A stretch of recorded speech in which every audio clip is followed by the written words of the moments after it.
Hey everyone, welcome back. Today we are untangling a massive geopolitical web. We're looking at the India-Canada crisis, and we're going to deconstruct this whole diplomatic meltdown, strictly using the source material to break down decades of history, political maneuvering, and top-secret intelligence sharing into really clear, concise takeaways. It's a wild ride, so let's get right into it. Okay, let's dive into this. Here is our roadmap for today.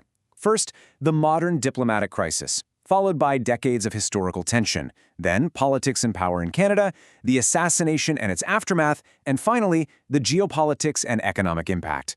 Basically, we're dropping right into the middle of today's explosive headlines and then working backward to see how we actually got here. Section 1. The modern diplomatic crisis. Let's start with the present day, where the stakes between these two nations are absolutely explosive. So I want to pose a question directly to you. Think about it for a second. How exactly did two historically friendly Commonwealth nations end up in a massive diplomatic meltdown? These are countries with deep cultural and trade ties, yet their relationship practically disintegrated overnight. It left the whole international community completely stunned. And to understand why, we have to look at one very specific, unprecedented moment in the Canadian Parliament. On September 11, 2023, Canadian Prime Minister Justin Trudeau stood up and publicly cited a, quote, potential link between agents of the government of India and the killing of a Canadian citizen, Hardeep Singh Nijjar. This was the match in the powder barrel. This specific public statement was the absolute catalyst for the standoff we're seeing today. This wasn't whispered in some back-channel meeting. It was broadcast to the entire world. And this brilliantly illustrates the immediate fallout. It was an unprecedented tit-for-tat retaliation. Canada didn't just expel an Indian diplomat. They went ahead and publicly named Pavan Kumar Rai as the head of Indian intelligence in Ottawa. That is a massive breach of standard diplomatic protocol. It's the kind of thing that puts a diplomat and their family at real risk. India's response? Incredibly aggressive. They immediately expelled the Canadian station chief, completely suspended visa services, and officially accused Canada of being a safe haven for terrorists. Section 2. Decades of historical tension. Because, as you might guess, this kind of meltdown definitely doesn't happen overnight. We've got to flash back in time. Believe it or not, shortly after India's independence, relations were actually great. In 1951, Canada gave India $3.8 billion Canadian dollars in financial support. Fast forward to 1960, and Canada was actively helping India build hydroelectric power plants. The partnership was thriving, but a major shift was definitely on the horizon. Let's walk through this timeline. In 1974, India conducted the Smiling Buddha nuclear test. The catch? They reportedly used Canadian plutonium. Canada was absolutely furious, claiming India totally misused their resources. Then, the tension shifted toward the rising Khalistan separatist movement. In 1981, Prime Minister Pierre Trudeau, Justin Trudeau's father actually, denied India's request to extradite a militant named Talwinder Singh Parmar. Tragically, in 1985, that very same man masterminded the Air India Flight 192 bombing. That attack, orchestrated by the Baba Khalsa group, killed over 300 people. Canada's slow response and their failure to convict the mastermind deeply fractured the trust between the two countries. Section 3. Politics and Power in Canada.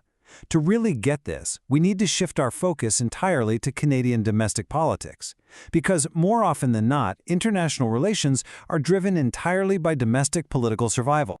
Now here is where the math gets absolutely fascinating. In the 2019 Canadian election, Justin Trudeau's Liberal Party won 157 seats, but they needed 170 for a majority. So, to stay in power, his minority government became entirely dependent on the 24 seats held by Jagmeet Singh's NDP.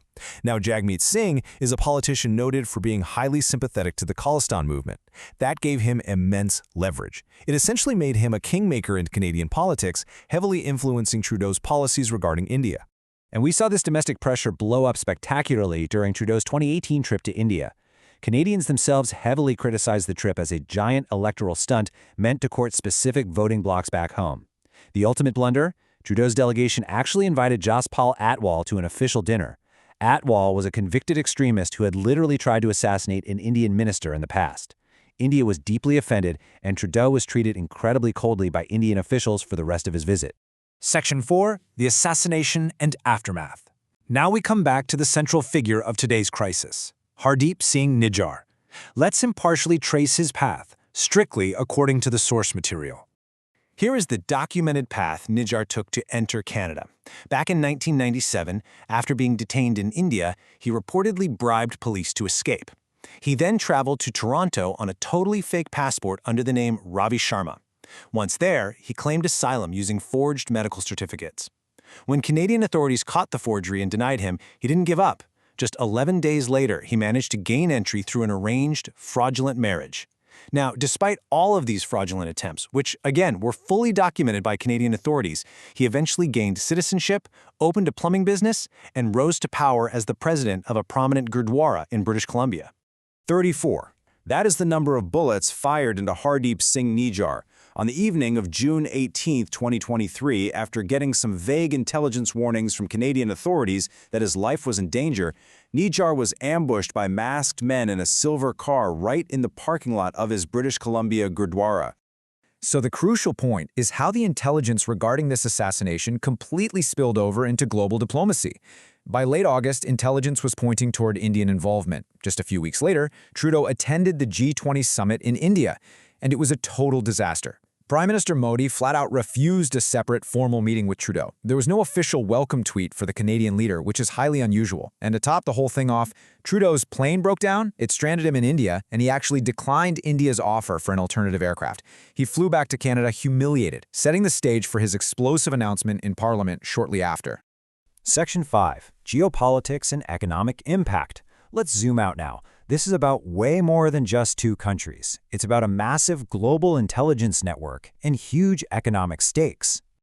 So how did Trudeau even get the information to confidently accuse India in the first place?